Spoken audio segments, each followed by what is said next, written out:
Sehat selalu. Ibu mohon maaf mengganggu waktunya di tengah-tengah kesibukan ibu. Saya datang ke sini ya, saya mau minta izin Bu. Ya. Insya Allah nanti di tanggal 27 hari Jumat saya mau mengadakan basic misi dengan guru-guru di sini tentang budaya musik PKJ Yang selalu modul ada 4 modul 1 dan 4 ya. Pendidikan calon guru. Jadi alhamdulillah kan sekarang saya sudah selesai modul satunya. Jadi sinyalkan saya gitu karena ini merupakan tugas yang harus dikumpulkan ke kementerian. Jadi harus melaksanakan tugas, melaksanakan aksi nyata dan juga mengimbaskan istilahnya pengibasan kepada teman-teman sejawat di SDN Jalan Ketiga ini. Jadi ini maaf ini surat izinnya, undangannya begitu. Ini surat izinnya nanti saya mohon itu tanda tangan dulu ya. Baiklah. Ini materinya yang akan saya sampaikan. Oh iya. Ya. Ada beberapa Ya, ya. ada 7 poin yang ada di nanti semuanya saya sampaikan pada sini karena ini merupakan tugas yang harus dilakukan. Nanti kegiatannya itu semuanya diikut dari awal sampai akhirnya dan kemudian dikumpulkan ke jadi seperti itu. Ya nanti alhamdulillah saya akan kondisikan ya. Akan kondisikan gurunya di ruangan di mana, kemudian siswa juga nanti akan dikondisikan seperti apa supaya siswa tetap belajar walaupun hanya setengahnya begitu ya. Ini setengahnya, tapi ini kegiatannya sampai jam berapa? Insya Allah itu Dari jam ya. dari jam Sini saya membuat jadwalnya itu dari jam 1 sampai jam 3. ya, anak siswa sudah pulang ya. Ya. Baik. Dulu sudah diberitahu? Iya, sudah tahu. Tahu zamannya ya. Ya, saya saja. Itu saja itu ya. Dukungannya dari ibu dan juga pasti. Terus kemudian nanti di acara itu sambutan ada di sini acaranya. Kemudian mohon maaf ya Bu ya, ada sebentar lagi ibu. Ucapan hadiahnya juga sudah saya buat ya. Ini nanti acaranya ketemu di dalam. Ya.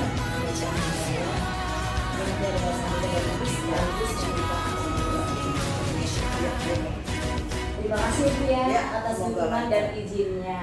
Amin. Iya. Mudah-mudahan lancar ya. Amin. acaranya Amin. besok. Amin. Amin. Terima kasih banyak Iya. sekali lagi. Mohon maaf sudah mengganggu waktu. Enggak apa-apa. Terima kasih. Sudah Bu ya.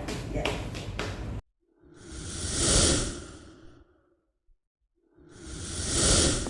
A'udzu billahi minasyaitonir rajim. Bismillahirrahmanirrahim.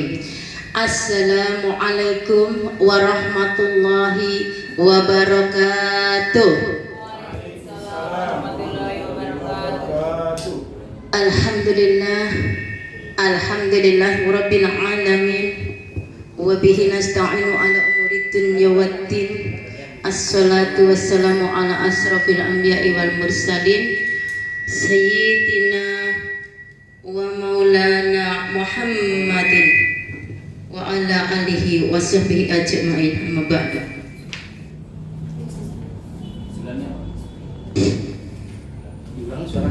Selaku Kepala SDN Pejagalan 03 yang saya hormati Ibu Masriati SPD selaku CGP Angkatan ke-7 dari SDN Pejagalan 03, yang saya hormati Bapak Ibu Guru SDN Pejagalan 03 yang insya Allah selalu dirahmati dan dimuliakan oleh Allah Subhanahu wa Ta'ala. Alhamdulillahirabbil alamin, pada kesempatan siang ini kita bisa berkumpul bersama di ruang guru ini dalam rangka webinar diseminasi modul 1.4 budaya positif pendidikan guru penggerak angkatan ke-7 DKI Jakarta. Puji syukur kita panjatkan kehadirat Allah Subhanahu wa Ta'ala bahwa pada detik ini kita dapat berkumpul dalam keadaan sehat walafiat tanpa kekurangan suatu apapun. Selawat serta salam semoga selalu tercurah kepada haribaan junjungan kita kekasih Allah Nabi besar Muhammad Sallallahu Alaihi Wasallam, kepada para Allah ya Rabbal Alamin. Bapak Ibu guru yang saya hormati, di siang hari ini perkenankan saya membacakan susunan acara webinar diseminasi modul 1.4 budaya positif pendidikan. Pembukaan. Yang kedua, menyanyikan lagu Indonesia Raya. Ketiga, sambutan Kepala SDN Pejagalan 03 yang akan disampaikan langsung oleh Ibu Hajana Septiani SPDSD, sekalian nanti membuka acara kegiatan. Yang ketiga, pembacaan doa. Yang kelima, penyampaian materi oleh Ibu Masriati SPDSD, calon guru penggerak angkatan 7 DKI Jakarta. Yang keenam, tanya jawab, dan yang ketujuh, penutup. Baik Bapak Ibu guru dan hadirin yang saya hormati, marilah kita buka acara kita ini dengan membaca basmalah bersama-sama bagi yang beragama Islam dan menurut agama dan kepercayaan masing-masing bagi yang non-muslim. Mari kita baca basmalah bersama-sama. Bismillahirrahmanirrahim. Acara pertama sudah kita lalui, maka tibalah acara yang kedua, yaitu menyanyikan lagu Indonesia Raya. Hadirin dimohon berdiri.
Bismillahirrahmanirrahim.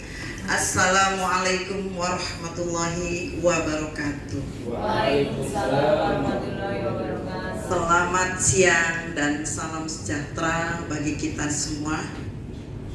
Salam Ibu Masriati SPD CGP Angkatan 7 DKI Jakarta, Bapak-bapak, Ibu-ibu guru yang saya syukur kehadirat Allah Subhanahu wa Ta'ala, yang mana atas karunia-Nya kita masih diberikan nikmat sehat, nikmat iman, nikmat segalanya, sehingga kita bersama-sama bisa berkumpul di ruangan guru, di ruang ini dalam rangka webinar diseminasi modul 1.4 SDN Pejagalan 03, yaitu Ibu Masriati.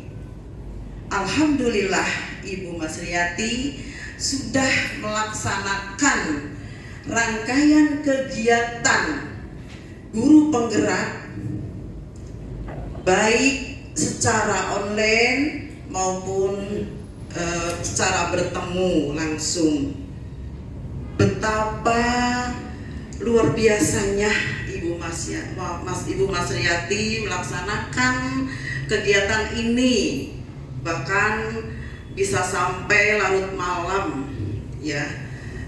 Tetapi walaupun sesibuk apapun, Ibu Masriati tetap tidak mengurangi tugas pokoknya sebagai guru kelas 6. Luar biasa Mari Bapak Ibu kita dukung bersama, kita support kepada Ibu Masriati, kita doakan selalu semoga Ibu Masriati selalu diberi kesehatan, sehingga dalam pelaksanaan guru penggerak ini dilaksanakan dengan penuh semangat sampai tuntas, mendapatkan hasil yang terbaik dan lulus.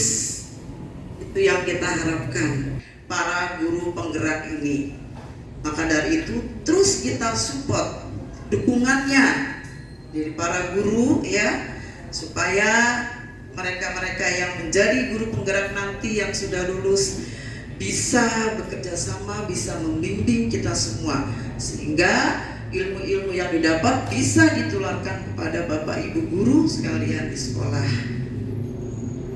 Bapak Ibu guru nantinya pada saat Ibu Masriati memberikan suatu materi, mungkin materinya banyak ya, ada 5 materi ya Bu ya, 6 materi, nanti Bapak Ibu mohon mengikuti dengan seksama, dengan fokus ya. Kalau sudah didapat ilmunya, tolong dilaksanakan sesuai dengan KBM Bapak Ibu di sekolah, di kelasnya masing-masing.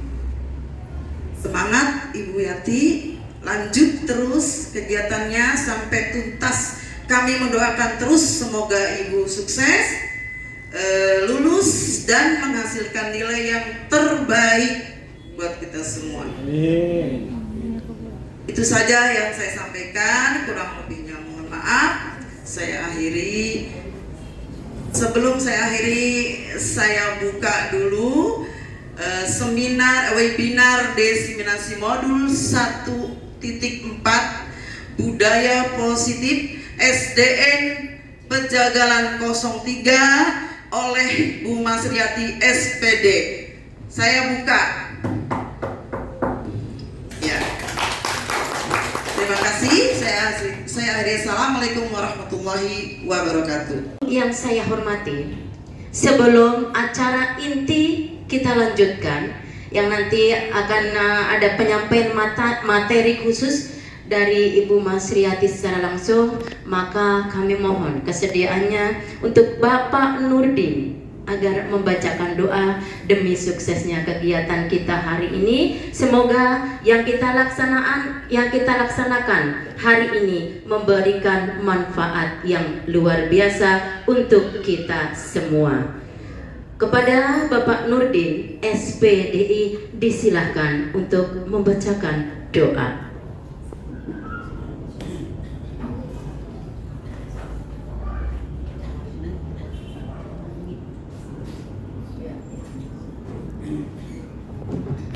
Assalamualaikum warahmatullahi wabarakatuh. Waalaikumsalam warahmatullahi wabarakatuh. Mari sejenak sebelum kita laksanakan rangkaian acara webinar desiminasi modul 1.4 Budaya Positif, kita berdoa mudah-mudahan semuanya berjalan lancar. A'udzubillahi minasyaitonirrajim. Bismillahirrahmanirrahim. Alhamdulillahirabbil alamin. Allahumma shalli ala sayyidina Muhammad wa ala ali sayyidina Muhammad. Allahumma ansurna ya Allah fa innaka khair. Penyampaian materi yang langsung akan disampaikan oleh Ibu Masriati SPD, calon guru penggerak angkatan ke-7 DKI Jakarta. Kita berikan aplaus untuk Ibu Masriati. Semangat Ibu Yati. Kepada yang terhormat Ibu Masriati disilahkan. Terima kasih. Bismillahirrahmanirrahim. Assalamualaikum warahmatullahi wabarakatuh. Waalaikumsalam warahmatullahi wabarakatuh. Yang saya hormati pimpinan SDN Pejagalan 03 Ibu Hojana Septiani SPDSD. Yang saya hormati Bapak Ibu Guru SDN Pejagalan 03. Alhamdulillah yang hari ini kita diberi kesehatan sehingga kita bisa berkumpul di sini dalam acara Desiminasi aksi nyata modul 1.4 tentang budaya positif. Di sini saya pertama-tama mengucapkan beribu-ribu terima kasih kepada Ibu Pimpinan SDN Pejagalan 03 karena berkat akan mengucapkan beribu-ribu terima kasih pula kepada budaya positif. Kenapa sih saya harus melaksanakan aksi nyata ini? Tujuan saya melakukan aksi nyata ini, budaya positif modul 1.4 adalah yang pertama adalah karena tugas. Ya, tugas saya sebagai calon guru penggerak. Selama ini saya sudah 2 bulan melaksanakan diklat calon guru penggerak. Jadi di situ di setiap modul ada aksi nyatanya. Ini aksi nyata yang sudah ke mungkin 5 kalinya. Ini waktunya di modul 1.4 itu aksi nyata kepada rekan-rekan sejawat, desiminasi seperti itu ya. Kalau yang sebelum-sebelumnya Balai Besar Pendidikan Guru Penggerak itu baru ada di Yogyakarta. Di Jakarta belum ada, malah daerah ya, hebat luar biasa itu Yogyakarta. Jadi beliau itu tugasnya di Yogyakarta. Saya setiap harinya bertemu dengan beliau hanya virtual saja, lewat Zoom atau Jimit seperti itu ya. Kemudian yang sebelah sini yang perempuan itu namanya Ibu Umi. Ibu Umi Widayati, beliau adalah pengajar praktek saya yang pada waktu itu sudah pernah hadir di sini ya Bu ya. Pada waktu itu sudah hadir, nanti insya Allah tanggal 2 akan hadir ke sini lagi berkaitan dengan pendidikan calon guru penggerak juga. Nanti akan melibatkan Bapak Ibu guru, teknik, kepala sekolah dan juga siswa. Begitu. Memaparkan tujuan pendidikan menurut Ki Hajar Dewantara. Ya. Menurut Ki Hajar Dewantara, tujuan pendidikan adalah menuntun segala kodrat yang ada pada anak agar mereka dapat mencapai keselamatan dan kebahagiaan yang setinggi-tingginya, baik sebagai manusia maupun sebagai anggota masyarakat.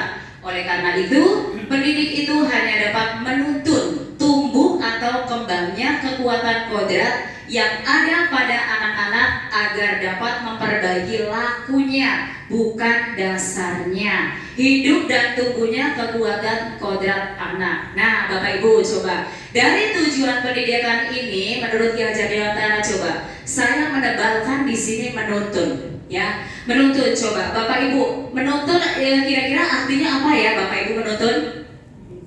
Membimbing, ya Bu Helmi. Apalagi menuntun? Mengarahkan, iya betul. Jadi kita sebagai pendidik itu hanya bisa menuntun, hanya bisa membimbing, hanya bisa mengarahkan, ya, mengarahkan anak mau jadi apa, anak sesuai dengan kodratnya, kodrat zaman dan juga kodrat alam, begitu. Jadi kita hanya menuntun saja, ya, tidak tidak memperbaiki lakunya. Agar memperbaiki lakunya, ya, tuh, bukan dasarnya. Hidup dan tumbuhnya kekuatan kodrat anak bagi murid, sehingga karakter murid tidak hanya terbentuk dari akademik atau intelektualnya saja, tapi juga dari lingkungan yang ada, ya. Jadi anak-anak kita nih, ya, ketika berangkat dari rumah ke sekolah, ya, lebih baik kita sampai dengan positif. Kita di sini sudah ada belum ya budaya positif di SDN Pejagalan 03? Sudah ya? Apa aja ya biasanya ya? Dari awal tuh senyum sapa ya ketika kita berdiri di gerbang itu menyambut anak, itu merupakan budaya positif. Sudah kita tanamkan, sudah ada di SDN Pejagalan 03. Kita menyambut siswa, terus kemudian pembiasaan-pembiasaan pagi yang kita lakukan itu termasuk budaya-budaya positif, ya. Terus kemudian budaya positif itu sebenarnya apa sih? Nilai-nilai, keyakinan-keyakinan dan kebiasaan-kebiasaan di sekolah yang berpihak pada murid agar murid dapat berkembang menjadi pribadi yang kritis, penuh hormat dan bertanggung jawab. Ini sesuai dengan profil pelajar Pancasila yang ada berapa dimensi ya Bapak Ibu ya? Ada berapa dimensi ya Bu Eka ya? 6 ya, ada 4 ya. Beriman, bertakwa kepada Tuhan Yang Maha Esa, ya, berbineka 6. Nah, ini yang akan kita bahas hari ini, ya. Di sini calon guru penggerak belajar 6 materi ini selama 2 minggu. Selama 2 minggu kita belajar ini, diubah-ubah aja terus di situ. Tapi di sini saya akan menyampaikan kurang lebih 1,5 jam ya Bapak Ibu ya. Mungkin nanti saya skip saja, hanya saya bacakan saja ya. Bermain dulu biar supaya tidak ngantuk. Bu Helmi tolong dibagikan, oke? Kita akan bermain dulu ya. Cobalah buka ya. Sebelum dibagi kertas post-it, silakan ya Bapak Ibu guru, silakan bayangkan apa ya yang menurut Bapak itu sangat penting sekali dan juga berharga. Bayangkan yang sangat penting dan berharga, kemudian tuliskan di kertas tersebut. Tuliskan silakan ya. Sesuatu yang penting dan berharga, silakan kamu tuliskan ya Bapak Ibu, tuliskan di situ. Tuliskan yang menurut Bapak Ibu berharga, sesuatu yang berharga. Oke. Sudah ya Bapak Ibu, silakan ditulis. Tulis, ayo Bu Neneng, Bu Mina tulis ya. Jika sudah dituliskan, boleh digenggam erat-erat di tangan Bapak Ibu. Yo, ya, dikepalkan, jangan dilepas. Sudah genggam. Oke. Sudah ya? Sudah Bu Neneng, ayo genggam erat-erat, oke? Kalau sudah digenggam sekarang ya cobalah buka ya. Anda adalah teman Anda, nih ibarat berpasangan. Sekarang berpasangan, cari pasangan ya. Yuk cari pasangan. Ya, cari pasangan sendiri-sendiri. Ibu bisa berpasangan dengan ibu kepala sekolah, silakan berpasangan ya. Oke, kita nanti di sini sharing, banyak sharing, silakan berpasangan. Ya, oke? Digenggam, jangan dibuka, yang kenceng. Ya, karena itu sesuatu yang berharga, ya. Karena sesuatu yang berharga harus kita lindungi, kita amankan, kita genggam, ya. Oke, sudah digenggam, genggam sendiri-sendiri, punya sendiri-sendiri genggam. Sudah ya Bapak Ibu? Oke, sekarang ya. Sekarang teman Bapak Ibu, pasangan Bapak Ibu, ya misalnya Bu Mina. Bu Mina sekarang coba membuka punya Bu Tuti, ya, dengan bujuk-bujukan, dibujuk, dirayu biar supaya membuka. Bagaimana caranya? Coba, bagaimana caranya supaya Bu Hermi mau membuka? Ayo Bu Ella dibujuk, Pak Edi dibujuk. Ya betul. Ada nggak yang mau membuka? Boleh, Pak Ustaz. Alasan apa kalau mau membuka? Saya sogok. Alasan apa? Dikasih, dibujuk, disogok. Iya, oke tuh, macam-macam ya. Itu dia namanya posisi kontrol, ya. Tuh, saya bisa nggak begini? Ya, tuh. Nah, menurut Dr. William Glasser, dalam kontrol teori yang kemudian hari berkembang dan dinamakan Fuse Theory, meluruskan beberapa miskonsepsi tentang makna kontrol. Ya, Ibu mohon maaf ya. Iya. Ilusi guru mengontrol murid. Murid sedang mengizinkan dirinya dikontrol. Saat itu bentuk kontrol guru menjadi kebutuhan dasar yang dipilih murid tersebut. Teori kontrol menyatakan bahwa semua perilaku memiliki tujuan, bahkan terhadap perilaku yang tidak disukai. Jadi selama ini kita memaksa murid ya. Tuh, iya. Tuh, mestinya dia nggak mau duduk rapi, disuruh duduk rapi.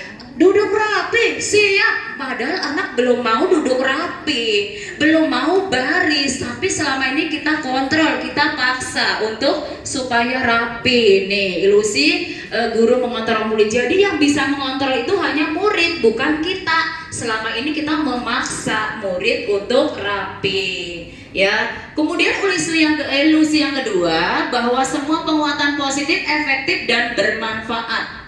Ya, penguatan positif atau bujukan adalah bentuk-bentuk kontrol. Segala usaha untuk mempengaruhi murid agar mengulangi suatu perilaku tertentu adalah suatu usaha untuk mengontrol murid.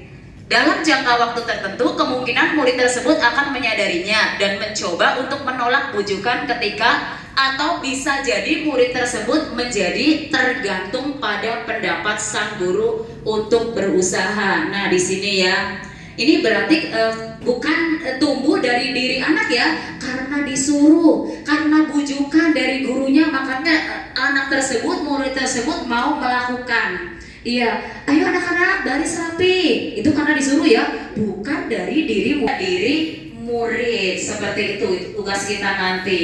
Nah, itu dia ya posisi kontrol ya, ilusi guru. Oke, sekarang kita masuk pada materi 1. Tadi baru pengantar ya Bapak Ibu ya. Sekarang materi 1, disiplin positif dan nilai-nilai kebajikan universal.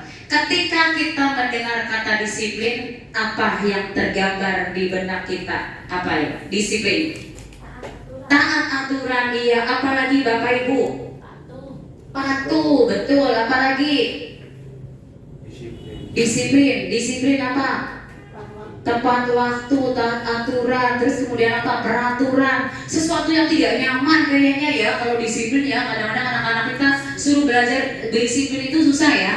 Nah, sesungguhnya arti disiplin adalah ya, berasal dari bahasa Latin yang artinya belajar. Ya, saya juga baru tahu kalau disiplin itu artinya belajar. Makna asal dari kata ini berkonotasi dengan disiplin diri dari murid. Ya, disiplin diri membuat orang menggali potensinya menuju sebuah tujuan, apa yang dia hargai. Namun dalam budaya kita, makna kata disiplin telah berubah menjadi sesuatu yang dilakukan seseorang pada orang lain untuk mendapatkan kepatuhan. Kecenderungan umum adalah menghubungkan kata disiplin dengan ketidaknyamanan, ya, bukan dengan apa yang kita hargai atau pencapaian suatu tujuan mulia ya. Disiplin artinya adalah belajar ya. Disiplin adalah kemampuan memerintah diri sendiri dalam mengontrol dan menguasai diri untuk memilih tindakan yang mengacu pada nilai-nilai yang kita hargai ya, tentunya nilai-nilai positif ya, dengan penuh tanggung jawab tanpa terperintah oleh orang lain. Nilai-nilai yang kita hargai adalah nilai kebajikan ya, sifat positif manusia yang merupakan tujuan mulia yang ingin dicapai setiap individu, yaitu nilai-nilai yang sesuai dengan profil pelajar Pancasila ya. Itu dia Bapak Ibu, ini tugas kita ya, nilai-nilai yang kita hargai ya. Oke, nah disiplin positif nih. Sekarang saya mau tanya nih kepada Bapak Ibu. Kira-kira Bapak Ibu kalau disuruh ya, ada tugas dari Ibu Kepala Sekolah untuk melaksanakan diklat di luar jam kerja, mau tidak? Mau tidak? Mau. Mau apa mau? Mau ya? Mau, benar. Tapi kenapa mau? Alasannya apa? Kenapa mau? Perintah. Ya, waduh, ada transportasinya, betul. Apalagi? Takut diomelin Ibu Kepala Sekolah. Apalagi? Nah, itu namanya motivasi dari mana? Dari luar ya, atau eksternal. Nah, nih cara penerapan disiplin yang mengajarkan anak bertanggung jawab dan Bu Darmi ngedumul juga. Iya tuh begitu. Tapi karena ada transport, oke dilaksanakan. Dan itu motivasi dari luar, bukan dari dalam. Kalau dari dalam, oh iya saya kan mau menambah ilmu dan lain sebagainya. Itu namanya dari diri kita ya. Tuh ya. Oke, nah disiplin positif akan melahirkan nilai-nilai kebajikan yang sesuai dengan profil pelajar Pancasila. Ini guru kelas 1 dan kelas 4 udah mantap banget yang seperti ini ya, karena sudah melaksanakan kurikulum merdeka. Seperti ini yang kita harapkan dari peserta didik kita atau murid kita ya. Beriman, bertakwa kepada Tuhan Yang Maha Esa, berakhlak mulia, berkebinekaan global, gotong royong, kreatif, bernalar kritis dan mandiri. Tetapi harus tumbuh dari diri siswa itu sendiri atau internal, bukan akibat dari eksternal atau paksaan dari Bapak Ibu guru. Ini tugas kita, menumbuhkan motivasi internal dalam diri murid ya. Yang kedua adalah teori motivasi, hukuman dan penghargaan dan restitusi. Ini dia nih yang tadi nih. Ya, motivasi perilaku manusia tadi dari singgung. Nih, untuk menghindari ketidaknyamanan atau hukuman. Ya, untuk mendapatkan imbalan atau penghargaan dari orang lain yang tadi dapat transport. Mau diklat disuruh kepala sekolah, tapi kan ada transportnya, saya mau. Kalau nggak ada saya nggak mau jalan. Ya itu namanya motivasi eksternal. Yang kita harapkan adalah yang ini ya, yang ini. Untuk menjadi orang yang mereka inginkan dan menghargai diri sendiri dengan nilai-nilai yang mereka percaya. Ini yang kita harus tumbuhkan pada diri kita dan juga pada diri peserta didik kita. Ini motivasi internal ya tuh ya, motivasi internal untuk menjadi orang yang mereka inginkan nih ya tuh, dan menghargai diri sendiri dengan nilai-nilai yang mereka percaya. Nah, mulai sekarang Bapak Ibu hindari ya, kurangilah, hindari hukuman dan pemberian penghargaan berlebihan agar meminimalisir motivasi eksternal dalam diri murid tuh ya. Jadi kita harus meminimalis, kalau bisa mengurangi sedikit-sedikit ya. Di sini siapa yang sering ngasih penghargaan atau reward kepada murid? Banyak ya, banyak. Saya juga suka begitu. Saya juga suka begitu. Tapi itu sebenarnya hanya untuk jangka waktu pendek. Ketika anak itu tidak dikasih penghargaan atau reward, anak tersebut tidak mau ya, tidak mau berpikir, tidak mau mengerjakan tugas dan lain sebagainya, tidak mau berbuat yang menghasilkan sesuatu yang is the best begitu ya. Jadi tugas kita menumbuhkan motivasi diri ya, jangan eksternal ya. Oke ya Bapak Ibu ya, lanjut. Nah ini dia masalah. Jadi kalau restitusi itu memecahkan masalah. Konsekuensi itu anak belajar patuh, taat ya. Kalau hukuman itu bisa berdampak anak menyembunyikan kesalahan. Ya misalnya nih, misalnya anak Pak Joko kemarin sama anak saya berantem ya, Pipi sama Ayu ya kemarin berantem. Nah, kita paksa untuk minta maaf, itu kita paksa. Mereka mau sih minta maaf, tapi sebenarnya dalam hatinya, Ibu, saya kan belum mau minta maaf, saya masih dendam sama Pipi. Sebenarnya seperti itu anak-anak kita, tapi kita paksa untuk minta maaf. Itu yang sering kita lakukan, ya, Bapak Ibu ya. Nih, hukuman, konsekuensi, dan restitusi di sini ada kasus. Ya, ada kasus. Iva kurang menguasai pelajaran matematika, sehingga pada saat pelajaran tersebut berlangsung, dia lebih banyak berdiam diri atau menggambar di buku pelajarannya. Pada saat guru matematikanya, Pak Seno menanyakan pertanyaan, Iva menjadi gugup dan tak sengaja menjatuhkan tasnya dari kursi, serta tiba-tiba menjadi gagap pada saat berupaya menjawab. Seluruh kelas pun tertawa melihat perilaku Iva yang berbicara tergagap dan terkejut tersebut. Pak Seno pada saat itu membiarkan teman-teman Iva menertawakan Iva yang tergagap dan malu luar biasa, dan malahan minta Iva untuk maju di depan kelas dan berdiri sambil memegang hidungnya karena tidak bisa menjawab pertanyaan Pak Seno. Kelas makin gaduh dan anak-anak pun tertawa melihat Iva di depan kelas memegang ujung hidungnya. Nah ini nih ya kasus. Menurut Bapak Ibu, apakah Bapak Ibu setuju dengan tindakan Pak Seno terhadap Ika? Tidak ya. Oke. Mengapa? Mengapa tidak setuju? Betul, membuat mental anak semakin terpuruk. Apalagi malu, terpuruk dan lain sebagainya ya. Menurut Bapak Ibu, tindakan Pak Seno terhadap Iva adalah sebuah hukuman atau konsekuensi? Hukuman, betul nih Bapak Ibu udah pintar semua ya. Kenapa hukuman? Kenapa hukuman? Betul, karena Iva disuruh ke depan ya. Sudah pertama ditertawakan teman-teman. Kedua, Pak gurunya Pak Seno nyuruh maju ke depan untuk berdiri dan memegang hidungnya seperti ini. Iya seperti ini, itu termasuk hukuman bukan konsekuensi. Nah ini sedikit-sedikit kita hindari ya. Saya juga tadinya seperti itu ya, tapi setelah mempelajari modul ini, ikut pelatihan guru penggerak, sedikit-sedikit saya hilangkan begitu, sedikit-sedikit. Nah mencatat 100 kali di dalam buku dengan kalimat saya tidak akan terlambat lagi karena terlambat ke sekolah. Ini sanksi, konsekuensi atau hukuman? Hukuman, betul ya. Mencatat 100 kali ya tuh. 100 kali. Ada yang seperti ini. Iya, ada sih sebenarnya dulu. Iya, Nah, kalau masih ada nanti kita buang dulu ya. Kita sedikit-sedikit kita hindari yang seperti ini. Karena ini merupakan hukuman. Hukuman itu membuat anak bagaimana? Di mentalnya malah terpuruk ya. Bukan menambah positif tapi malah negatif. Anak bukannya berubah ke hal yang positif tapi tetap jadi negatif. Dendam ya. Jatuhnya dendam sama guru. Gak mau lagi diajar sama Bu Darmi.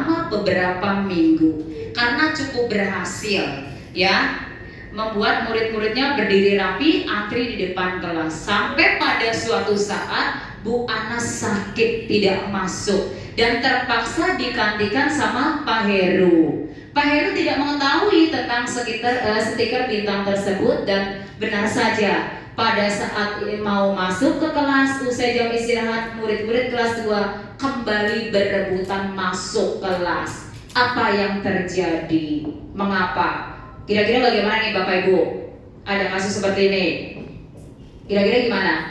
Jadi motivasi anak kelas 2 itu tertib karena stiker bintang. Iya, karena mendapatkan stiker. Oh ya, aku kan mendapatkan stiker bintang, jadi saya harus rapi. Berarti ini motivasi eksternal. Iya tuh. Benar saja ketika Bu Anasnya tidak hadir sakit, yang menggantikan guru lain, dia tidak tertib ya, berantakan lagi, gaduh lagi karena yang menggantikan tidak tahu berkaitan dengan stiker bintang tersebut. Nah, ini berlaku untuk jangka panjang apa jangka pendek Bapak Ibu?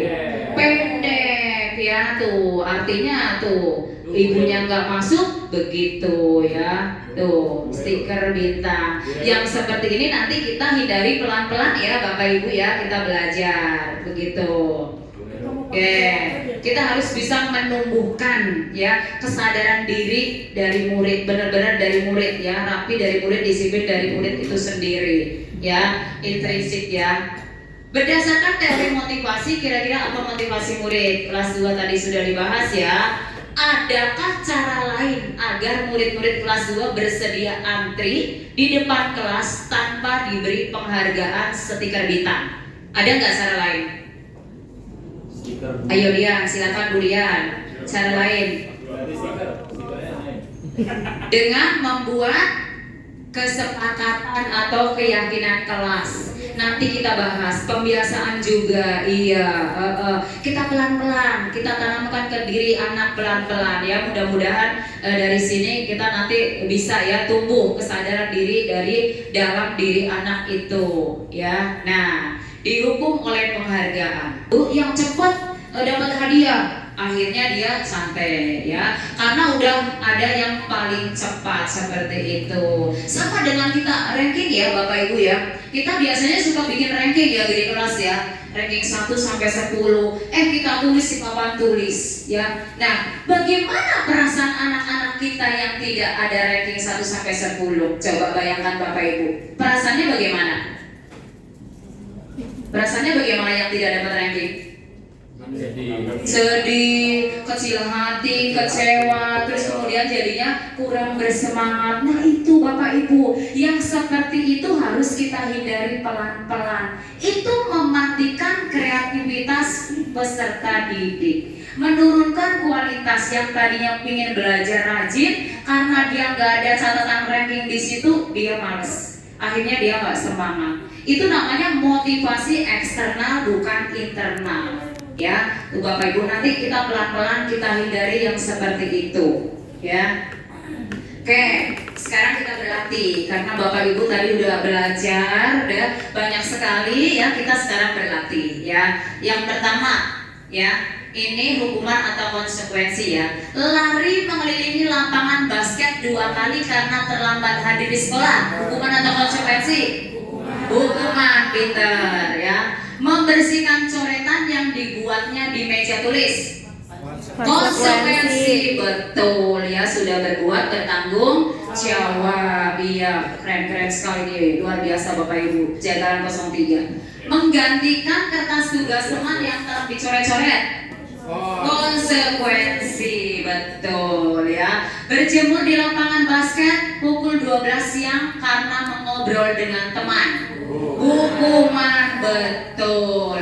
Murid diminta telanjang kaki sepanjang hari karena tidak menggunakan sepatu warna hitam sesuai peraturan sekolah. Hukuman, betul. Berdiri di depan kelas sambil mengangkat satu kaki ya karena tidak bisa menjawab. Seseorang akan lebih bersemangat untuk menjalankan keyakinannya daripada hanya sekedar mengikuti peraturan tuh.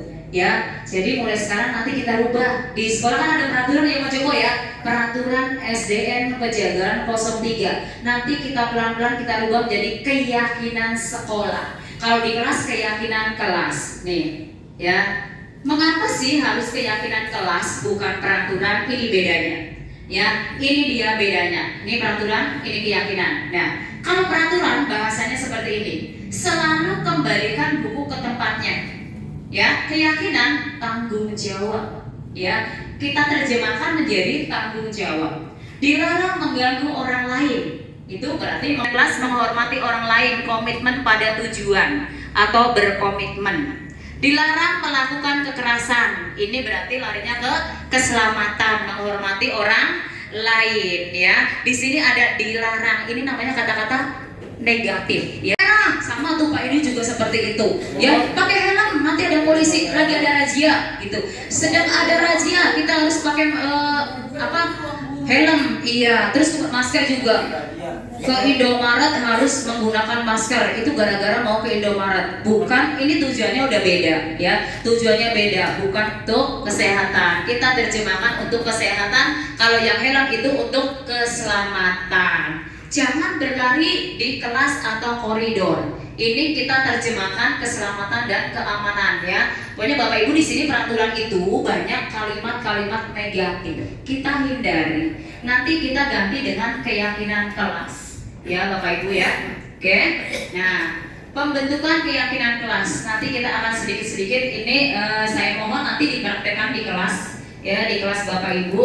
Kalau saya insya Allah sudah mempraktekkan ya. Pembentukan keyakinan kelas yang pertama, keyakinan kelas bersifat abstrak daripada peraturan ya, yang lebih rinci dan konkret. Keyakinan kelas berupa pernyataan universal. Pernyataan kelas dibuat dalam bentuk positif ya. Keyakinan kelas hendaknya tidak terlalu banyak sehingga mudah diingat dan dipahami. Keyakinan kelas sebaiknya sesuatu yang dapat diterapkan di lingkungan tersebut. Semua warga kelas ikut berkontribusi dalam pembuatan keyakinan kelas tersebut ya, lewat kegiatan curah pendapat, diskusi ya. Kemudian bersedia meninjau kembali keyakinan kelas dari waktu ke waktu. Ya, kalau sekiranya sudah nggak cocok kita ganti, kita evaluasi seperti itu. Semua murid itu kita libatkan dalam pembuatan keyakinan kelas. Sebenarnya ini kalau Bapak Ibu sudah selesai melaksanakan yang PMM ya, PMM udah selesai, ini ada ini. Ada yang namanya pembentukan keyakinan kelas. Ada yang sudah sampai sini? Ikut kegiatan PMM-nya? Belum. Kalau saya, Bu Mina dan Bu Ngatmi waktu itu sudah pernah ini. Ketika ikut di kelas sekolahmu ya, membuat kesepakatan kelas ya Bu Mina, waktu itu namanya kesepakatan kelas. Jadi kita sebelum masuk kelas ya, sebelum ngajar biasanya di tahun ajaran baru kita buat dulu keyakinan kelas atau kesepakatan kelas ya. Karena ini kalau kesepakatan kelas itu kan dibuat seluruh warga kelas, semua murid tuh. Jadi nanti kalau yang melanggar berarti konsekuensinya ya, kita juga harus sepakat konsekuensinya apa nih jika yang melanggar. Beda dengan peraturan. Kalau peraturannya itu larinya ke hukuman, jadi dampaknya negatif ya. Nanti kita akan membuat keyakinan kelas. Nih, seperti ini nih, di kelas saya membuat keyakinan kelas. Ya, ini banyak sekali itu, namanya 30 siswa, 30 idenya. 30 idenya kita terjemahkan nanti ya. Banyak yang sama ya, namanya nih. Boleh ya kita saksikan pembuatan keyakinan kelas. Kelas saya Membuat keyakinan kelas. Idenya udah. Manfaat keyakinan kelas adalah terwujudnya budaya positif di lingkungan sekolah. Kalian sudah mendapatkan kertas post-it, silakan tuliskan keyakinan kelas kita ya. Silakan tuliskan di situ ya. Seperti apa kelas yang kalian inginkan, yang kalian inginkan, keyakinan seperti apa yang kalian inginkan. Ya, silakan ya tuliskan di situ ya. Oke.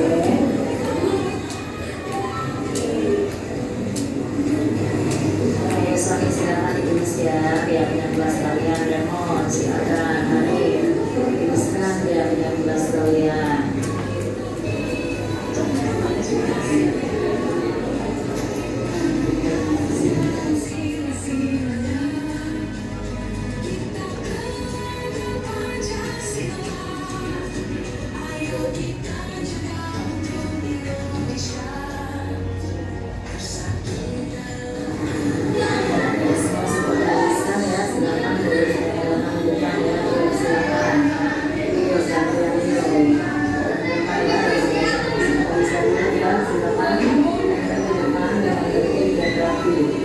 Saking banyaknya kita terjemahkan jadi kebersihan. Kemudian yang tadi itu setelah baris tidak boleh ke kantin, kan suka ada yang begitu ya Bapak Ibu ya, Pak Joko ya, anak saya kayak gitu, anak Pak Joko juga. Setelah baris ke kantin beli air minum, tidak boleh ke kantin tuh setelah baris, langsung masuk kelas dan lain sebagainya. Banyak sekali kita terjemahkan jadi disiplin dan tepat waktu, banyak yang terlambat juga ya. Kemudian menghormati dan menghargai, yang tadi itu tidak ngata-ngatain, usil sama temannya dan lain sebagainya. Memakai masker kita terjemahkan jadi kesehatan, semangat belajar ya, rajin belajar, empati, rapi dan tertib. Itu dia ya, dari 30 keyakinan kelas yang sudah dibuat oleh anak-anak saya kerucutkan menjadi 8 ya.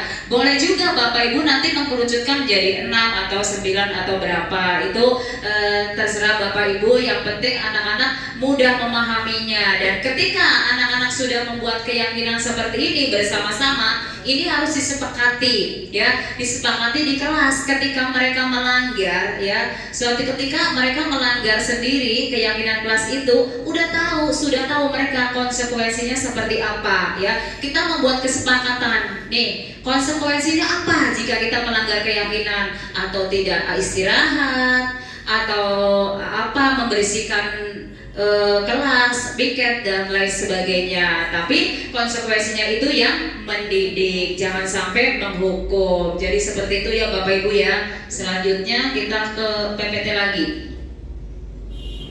Dasar manusia ya. Kebutuhan dasar manusia ya, setiap tindakan murid dilakukan untuk memenuhi kebutuhan dasar manusia ya. Yaitu yang pertama adalah kebutuhan untuk bertahan hidup atau survival. Ya, yang kedua cinta dan kasih sayang, ya, belonging ya. Bahasa Inggrisnya apa tuh, Pak Edi? Kebebasan ya, freedom ya, kesenangan, fun ya. Yang kelima adalah kepuasan atau power ya. Nah, langsung aja kita hadirkan kasus. Di sini Ibu Ambar, guru kelas 2A di SD Pelita Hati, sedang bingung menghadapi ulah salah satu murid di kelasnya, Kevin. Beberapa anak di kelas 2A telah datang padanya dan terus apa lagi? Memanggil. Iya. Menurut Bapak Ibu kira-kira apa alasan Kevin melakukan hal itu? Lapar. Iya betul. Terus apa lagi? Betulnya ketinggalan. Terus apa lagi? Nah, itu termasuk kebutuhan dasar. Berarti ada salah satu kebutuhan dasar Kevin yang belum terpenuhi. Ini dia nih ya. Dalam konteks penerapan disiplin positif, Ibu Ambar sebaiknya mencari tahu alasan Kevin melakukan tindakan tersebut agar mengetahui kebutuhan mana yang sedang berusaha dipenuhi oleh Kevin. Jadi jika nanti kita menemukan anak-anak kita seperti itu, jangan langsung diomelin Pak Ustadz ya, jangan langsung diomelin apalagi dihukum ya. Kita tanyakan dulu ya, kira-kira Kevin itu kenapa ya. Di sini mungkin Kevin survival ya. Kevin lapar dan orang tuanya tidak membawakan bekal makan siang. Ini kemungkinan yang pertama. Kemungkinan yang kedua, mungkin Kevin ya, teman Kevin jadi perhatian Kevin ya, kurang kasih sayang, makanya dia cari perhatian ya. Kemudian yang ketiga, kemungkinannya dia merasa hebat. karena temannya jadi takut dan menuntut itu aja. Kemudian kemungkinan yang kelima, Kevin hanya iseng dan dia menikmati ekspresi wajah temannya yang kesal. Ini mencari kesenangan biar supaya senang nih, kebutuhan dasar Kevin. Aku senang. Ada kan anak-anak kita yang suka begitu ya Pak Joko ya? Iya tuh. Kalau di kelas saya Dias, ya iseng sekali. Iya benar-benar. Mereka senang. Setelah saya tanya, kenapa kamu selalu iseng ngambil pulpen temennya? Iseng aja Bu, saya senang kalau dia nangis, saya senang kalau dia marah sama saya. Begitu, iya berarti ini kebutuhan dasar dia kesenangan. Senang, dia sudah melakukan itu senang. Ya, kalau yang ini untuk mempertahankan hidup, lah dia lapar ya udah untuk makanan temennya begitu. Ya Pak Nawi begitu. Kalau ini kebebasan, ini nggak mau, masa bekalnya roti terus, nggak mau lah, ya bosen. Masa bekalnya nasi uduk terus, nyari lah punya temennya begitu.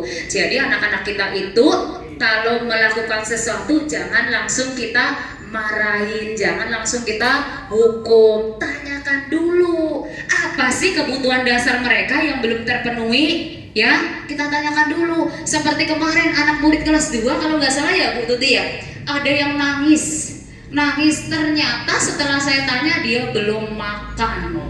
Iya, dia masuk siang kelas 2 kalau nggak salah ya Bu Tuti ya. Kelas 2-nya Bu Helmi nangis duduk di tangga Pak Joko. Nangisnya kayak orang diapain. Setelah saya tanya katanya belum makan. Astagfirullahaladzim. Berarti ini kebutuhan survival, bertahan untuk hidup. Dia lapar. Makanya dia tidak masuk ke kelas, nggak mau. Dia duduk aja di tangga. Akhirnya Bu Tuti memberikan lontong. Ya, kebetulan masih ada lontong Jumat berkah. Ada lontong, dikasih lontong tuh seperti itu. Jadi nanti kita tanyakan dulu kira-kira apa nih kebutuhan dasar murid kita yang kurang, sehingga dia melakukan kesalahan-kesalahan seperti itu, ya berperilaku seperti itu. Apa tuh kebutuhan dasarnya, kita tanyakan dulu, jangan langsung dihukum, jangan langsung dimarahi ya Bapak Ibu ya. Nah, kita masuk ke poin kelima ya, satu lagi habis ini nih ya, posisi kontrol guru. Ini yang merasa kalau menurut saya ini sangat menarik ya, sangat menarik. Kira-kira Bapak Ibu ada di mana nih posisinya nih ya? Penghukum, pembuat merasa, biasanya seperti itu ya. Tuh, tanyakan kepada diri Anda, bagaimana coba? Bagaimana? Kita nggak tahu bagaimana perasaan murid jika gurunya seperti itu, ya. Nih, hasilnya nih yang didapat murid, kemungkinan murid marah dan mendendam atau bersikap agresif. Bisa jadi sesudah kembali duduk, murid tersebut akan mencoret-coret bukunya atau meja tulisnya. Lebih buruk lagi, sepulang sekolah murid tersebut melihat motor atau mobil dicoret-coret juga dengan paku. Tuh, berarti penghukum itu dampaknya negatif ya. Ini harus kita hilangkan nih, gara-gara kayak gini nih ya. Oke, kita hindarkan ya. Tuh. Kemudian pembuat merasa bersalah. Pembuat merasa bersalah, nada suaranya memelas, halus, sedih, bahasa tubuh merapat pada anak, lesu. Biasanya begitu. Adi, kamu ini bagaimana ya? Kamu sudah berjanji dengan ibu tidak akan terlambat lagi. Kamu kenapa ya senang sekali mengecewakan ibu? Ibu benar-benar kecewa sekali pada kamu. Tuh. Bagaimana yang begini nih? Ya, yang seperti ini perasaan murid bagaimana? Ya, murid akan merasa bersalah, ya, merasa bersalah telah mengecewakan ibu bapak gurunya. Murid akan merasa menjadi orang yang gagal dan tidak sanggup membahagiakan orang lain dan bisa menyakiti diri sendiri atau orang lain. Tuh, merasa bersalah. Kemudian yang ketiga, teman. Nah, ini biasanya nada suaranya ramah, akrab, bercanda, bahasa tubuh. Ini biasa juga kita lakukan ya Pak Joko ya. Sering tuh kita lakukan. Adi, ayolah, bagaimana sih kamu? Kemarin kamu sudah janji ke Bapak bukan? Kenapa terlambat lagi? Sambil tertawa ringan tuh Bapak Ibu gurunya. Ya sudah, tidak apa-apa, duduk dulu sana. Nanti Pak Guru bantu kamu ya, sambil senyum-senyum tipis begitu. Kita sering lakukan ini. Kenapa? Karena supaya anak akrab sama kita maksudnya, tapi ternyata ini tidak efektif. Apa coba bagaimana perasaan murid? Murid akan merasa senang dan akrab dengan guru. Ini termasuk dampak yang positif. Hanya saja di sisi negatif murid menjadi tergantung pada guru tersebut. Bila ada masalah, dia merasa bisa mengandalkan guru tersebut untuk membantunya mencari tuh guru tersebut, mencari perlindungan biasanya ya. Akibat lain dari posisi teman, Adi hanya akan berbuat sesuatu bila yang menyuruh adalah guru tersebut, dan belum tentu berlaku dengan yang sama dengan guru atau orang lain tuh ya, seperti itu. Yang keempat, pemantau ya. Nih, pemantau biasanya nih nadanya datar, bahasa tubuhnya formal. Adi, tahukah kamu jam berapa kita memulai? Ya, tahu Pak, kamu terlambat 15 menit. Apakah kamu sudah mengerti konsekuensi yang harus dilakukan bila terlambat? Ya, paham Pak, saya harus tinggal kelas pada jam istirahat nanti dan mengerjakan tugas yang ketinggalan tersebut. Nah, ya benar. Nah, bagaimana perasaan murid kalau seperti ini pemantau? Murid memahami konsekuensi yang harus dijalankan karena telah melanggar salah satu peraturan sekolah. Guru tidak menunjukkan suatu emosi yang berlebihan, menjadi marah atau membuat merasa bersalah. Murid tetap dibuat tidak nyaman, yaitu dengan harus tinggal kelas pada waktu jam istirahat dan mengerjakan tugas. Guru tetap harus memantau murid pada saat mengerjakan tugas di jam istirahat karena murid tidak bisa ditinggal seorang diri. Nah, ini pemantau ya. Oke, yang terakhir adalah manajer. Ya, ini sebaiknya posisi kita alihkan ke sini, dari penghukum, teman, merasa bersalah kita alihkan ke sini. Kita rubah sedikit demi sedikit menjadi manajer. Ya, oke. Kita posisikan diri sebagai manajer. Posisi terakhir manajer adalah posisi di mana guru berbuat sesuatu bersama dengan murid, mempersilahkan murid dan mempertanggungjawabkan perilakunya, mendukung murid agar dapat menemukan solusi atas permasalahannya sendiri. Seorang manajer telah memiliki keterampilan di posisi teman maupun pemantau, ya. Dan dengan demikian bisa jadi di waktu-waktu tertentu kembali kepada kedua posisi tersebut bila diperlukan. Namun bila kita menginginkan murid-murid kita menjadi manusia yang merdeka, mandiri dan bertanggung jawab, maka kita perlu mengacu pada restitusi yang dapat menjadikan murid kita seorang manajer ya, bagi dirinya sendiri. Di manajer, murid diajak untuk menganalisis kebutuhan dirinya maupun kebutuhan orang lain. Di sini penekanan bukan pada kemampuan membuat konsekuensi, namun dapat berkolaborasi dengan murid bagaimana memperbaiki kesalahan yang ada. Seorang manajer akan berkata, apa yang kita yakini ya, kembali ke keyakinan kita kelas kita tadi ya. Apakah kamu meyakininya? Jika kamu meyakininya, apakah kamu bersedia memperbaikinya? Jika kamu memperbaiki ini, hal ini menunjukkan apa tentang dirimu. Apa rencana kamu untuk memperbaiki hal ini? Nah, sebaiknya kita itu ada di posisi ini. Boleh aja pemantau ya. Kita sekarang rubah posisi kita dari penghukum ke, bolehlah sekali-kali pemantau, tapi kita lebih banyak ke sini ya, ke manajer. Nah, berkaitan dengan manajer itu ada restitusi ya, kita mengadakan restitusi. Apa sih restitusi itu?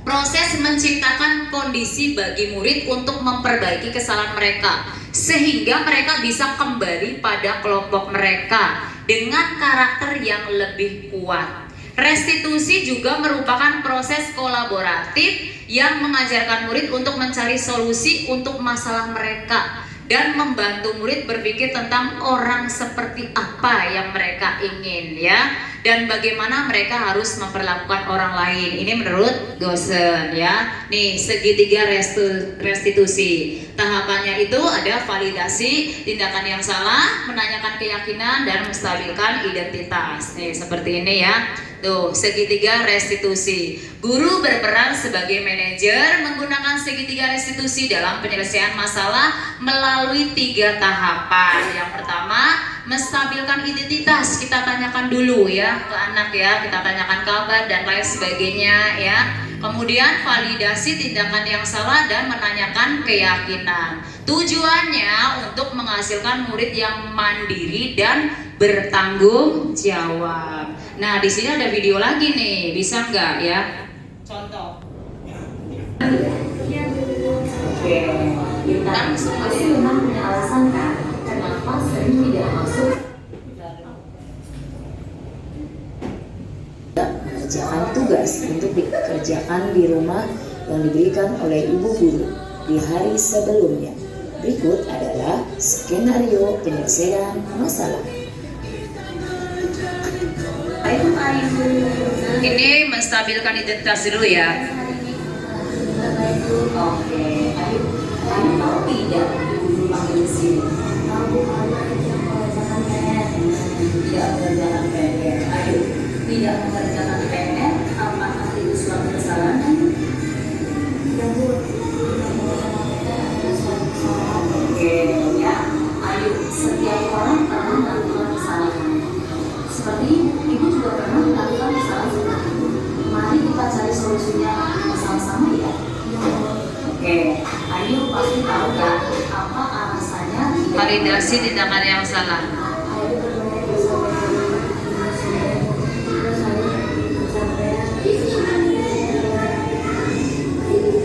Oke, memang bermain itu sangat mengasihkan ya. Oke, tapi kalau bermain terlalu lama membuat badan Adi jadi capek, terus kemudian ketiduran dan Adi lupa tidak mengerjakan PR. Nah, ayo sekarang ingat-ingat kesepakatan kelas yang pernah kita buat di awal semester. Ayo pasti Tanyakan keyakinan kelas. Oke, apa itu? Oke, nah, Ayu tahu ya, kalau Ayu tidak mengerjakan PR dan tidak mengumpulkan tugas dengan tepat waktu, itu sudah melakukan keyakinan kelas. Jadi, apa yang akan Ayu lakukan supaya bisa melaksanakan keyakinan kelas dengan baik?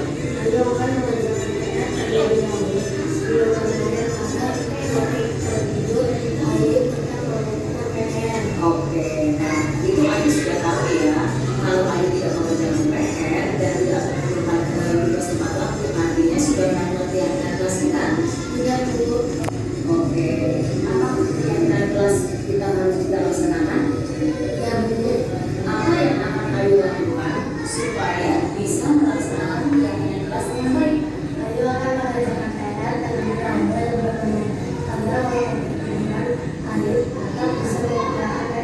Oke, Ayu sudah tahu ya apa yang harus dilakukan Ayu supaya bisa mengumpulkan tugas tepat waktu ya.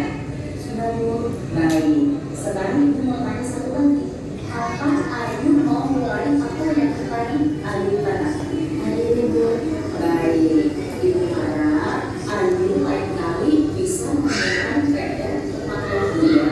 Ayu tidak boleh mengulangi kesalahan seperti ini lagi. Oke. Nama saya Ayu dari kelas 8 SDN Kejagalan Pesepir.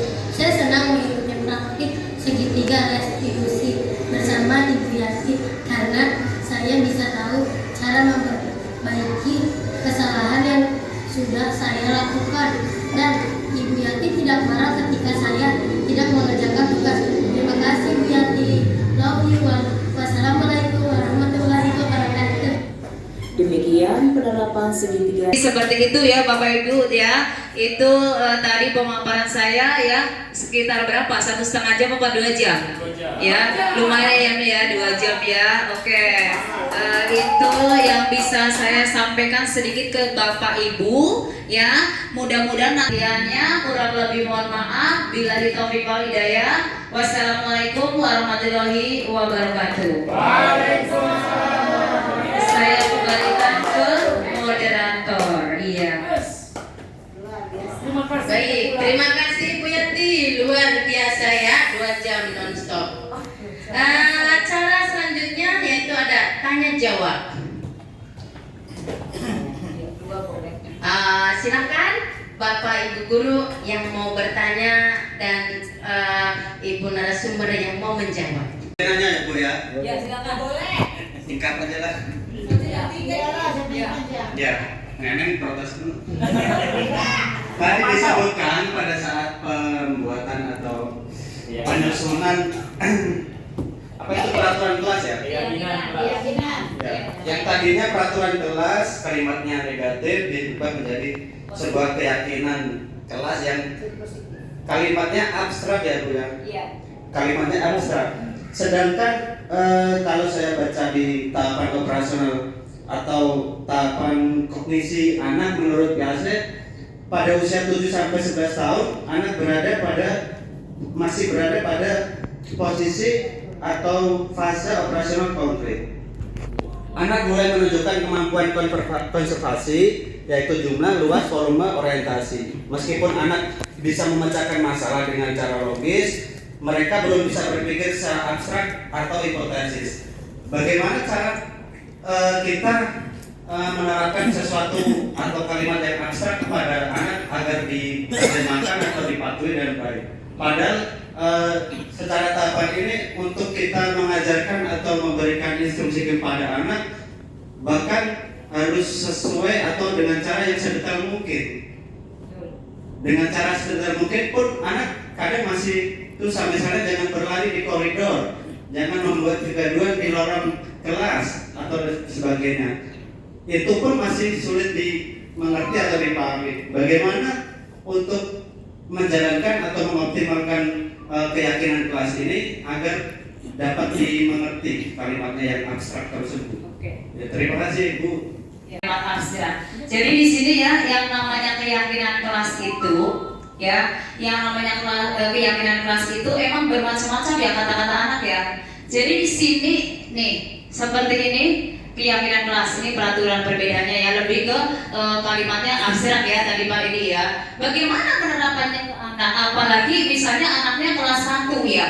Kelas 1 bagaimana itu? Apa dia mau paham? Apa dia tahu nih? Mungkin kalau untuk kelas 6 4, 5, 6 paham ya. Tapi kalau untuk kelas 1 mungkin kurang ya. Jadi seperti ini Pak Edi. Nanti ya ketika kita membuat keyakinan kelas, kita berdiskusi terlebih dahulu.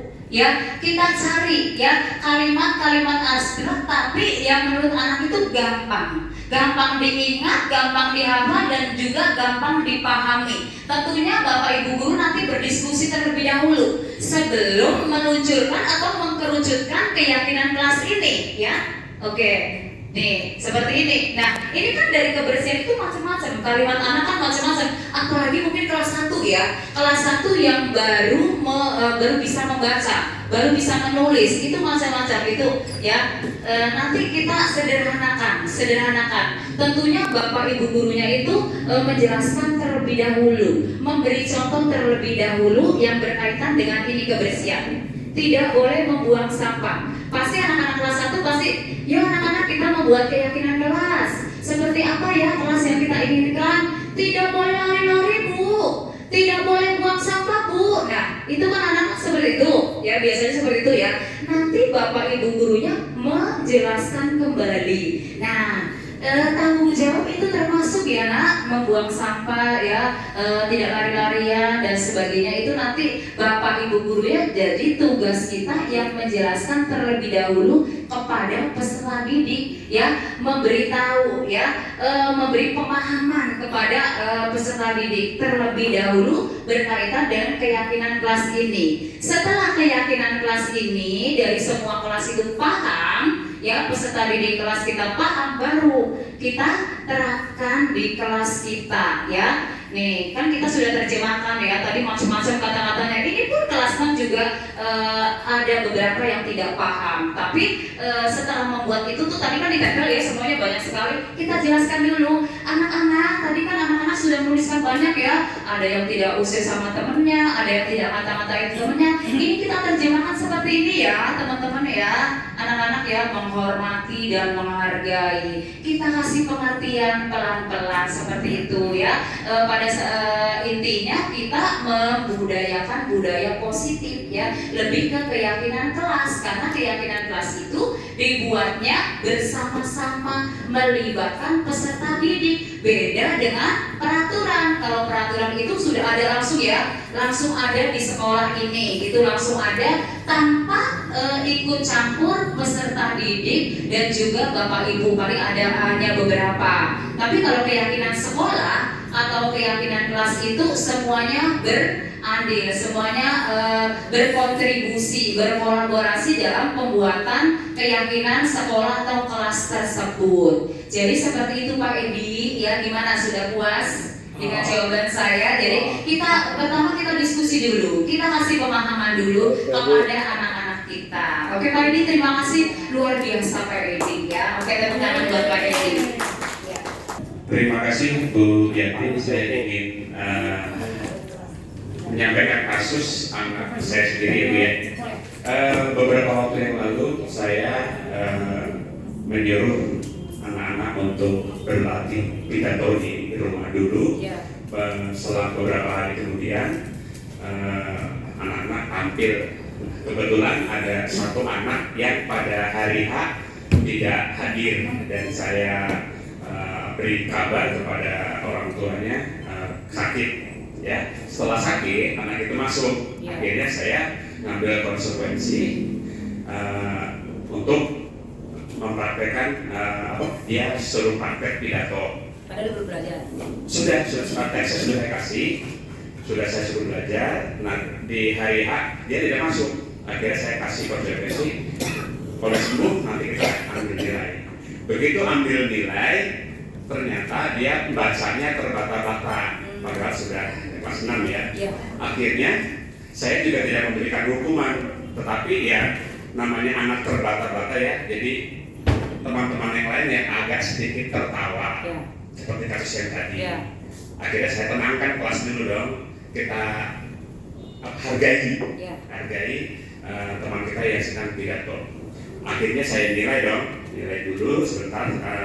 Kemudian saya kasih masukan kalau membaca pidato itu harus begini. Akhirnya keesokan harinya murid itu tidak masuk sampai hampir 1 minggu ini. 1 minggu, padahal saya tidak memberikan hukuman. Akhirnya saya hanya memberi konsekuensi berlatih. Siapa tahu nanti di ujian praktek akan ada pidato lagi. Akhirnya anak itu merasa bersalah dan menghukum dirinya sendiri. Padahal saya nggak ngasih hukuman. Caranya bagaimana dia menghukum? Anaknya nggak mau masuk sampai sekarang. Seminggu dong. Ya, dengan alasan katanya malu. Akhirnya saya WA ke orang tuanya, saya nggak memberi hukuman loh Bu, saya hanya berikan konsekuensi berlatih. Nah, apakah yang harus dilakukan oleh apa yang dilakukan saya itu benar atau salah? Dan si anak itu mengapa menghukum dirinya sendiri padahal gurunya sendiri tidak menghukum? Terima kasih. Oke, seperti ini Pak Joko ya, itu kan kejadiannya di kelas ya. Mungkin itu anak berarti merasa malu ya, merasa bersalah. Ya mungkin solusi yang bisa saya berikan berarti anak ini direstitusi. Ya mungkin dia merasa malu, kan anak kita macam-macam ya, karakter anak peserta didik kita macam-macam ya. Mungkin dia tidak mau ketika dikasih tahu banyak temannya yang melihat atau menyaksikan begitu, mungkin seperti itu. Jadi anak ini menghukum dirinya sendiri, ya, menghukum diri sendiri, akhirnya merasa bersalah, kemudian malu dan dia tidak masuk ke kelas, tidak sekolah hampir 1 minggu ya. Padahal Pak Joko nggak hukum, ya, hanya seperti itu kami menanyakan, malah bilang ngasih tahu ya. Iya, suruh berlatih lagi kan, suruh berlatih. Cuma anak itu mungkin beda, rasanya beda. Kebutuhan dasarnya juga itu dia. Yang 5 apakah sudah terpenuhi atau belum? Ya, mungkin saja anak ini ketika dihadapkan dengan teman-temannya itu merasa malu. Ya, ketika Pak Joko nih langsung menegur, langsung menasehati, di situ banyak teman-temannya, dia mungkin nggak mau, tidak nyaman ya. Ada beberapa murid kita yang seperti itu. Jadi nanti saya kasih solusi, Pak Joko sebaiknya mengadakan restitusi saja seperti tadi ya, 4 mata saja dengan anak tersebut ya. Kita cari kenapa sih ya, alasannya seperti apa, kenapa kok sampai nggak masuk, padahal kan Pak Guru nggak menghukum kamu, Pak Guru kan cuma ngasih tahu bahwa kamu suruh belajar lagi dan lain sebagainya begitu, berarti mungkin malu lagi mungkin dengan kata bacanya terbata-bata, mungkin jadinya satu kelas tahu kalau dia itu membacanya belum lancar, apalagi sudah kelas 6 dan mungkin ya namanya anak-anak biasanya suka nyeletuk ya. Lu begitu aja belum bisa baca, lu udah kelasnya belum bisa baca. Mungkin ada kata-kata seperti itu dari teman-temannya ya. Kalau Pak Gurunya tidak menghukum, mungkin teman-temannya begitu Pak Joko ya. Jadi solusinya nanti silakan Pak Joko mengadakan restitusi ya dengan 3 tahapan tadi ya Pak Joko ya.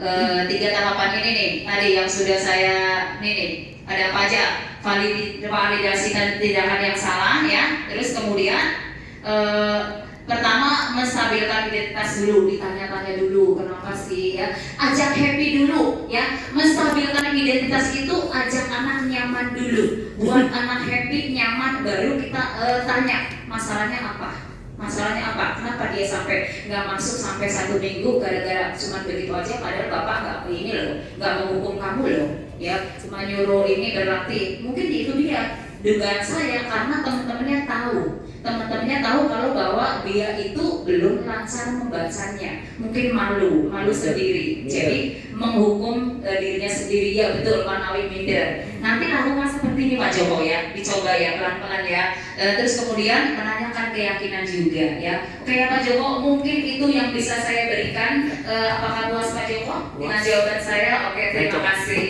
ya. Oke, cukup ya saya rasa ya, cukup ya. Oke, saya kembalikan ke moderator. Baik, alhamdulillahirabbil alamin. Sudah sampai kita di penghujung acara. 2 jam lebih kita lalui. Mudah-mudahan ya setiap tahapan tadi kita dapat mencernanya. Insya Allah kita bisa menerapkannya dalam pembelajaran kita sehari-hari. Mudah-mudahan apa yang kita laksanakan hari ini membawa manfaat yang begitu besar untuk kita semua. Mari kita tutup kegiatan kita ini dengan membaca Alhamdulillah bersama-sama. Alhamdulillahirabbil alamin. Dari saya pribadi mohon maaf atas segala kesalahan tutur kata. Billahi taufik wal hidayah. Wassalamualaikum warahmatullahi wabarakatuh. Terima kasih. Membuat keyakinan kelas. Manfaat keyakinan kelas adalah terwujudnya budaya positif di lingkungan sekolah. Kalian sudah mendapatkan kertas post-it, silakan tuliskan keyakinan kelas kita ya. Silakan tuliskan di situ ya. Seperti apa kelas yang kalian impikan, yang kalian inginkan, keyakinan seperti apa yang kalian inginkan. Ayo silakan ya dituliskan di situ ya. Oke.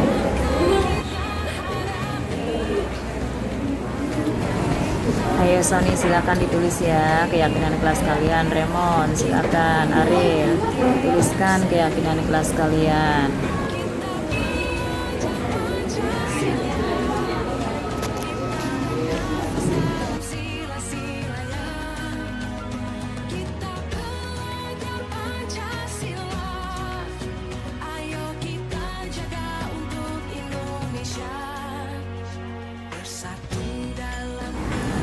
Oke, semua sudah menuliskan ya, silakan boleh ditempelkan di depan ya. Yuk silakan. Yuk gantian yuk.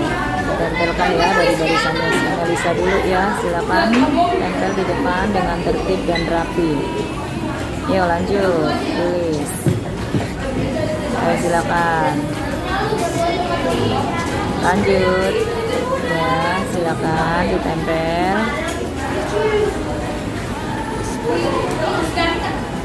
Ayo lanjut.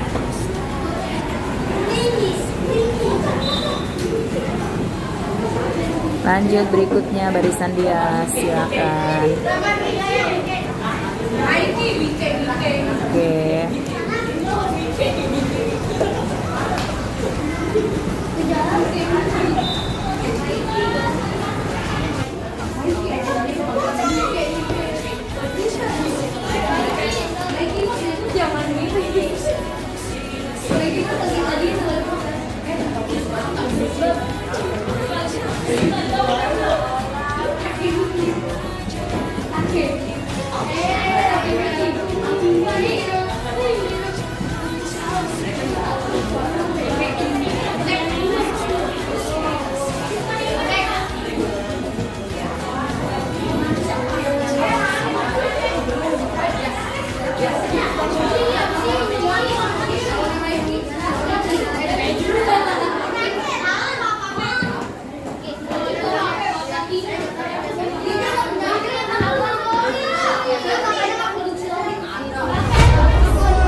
bisa berganti.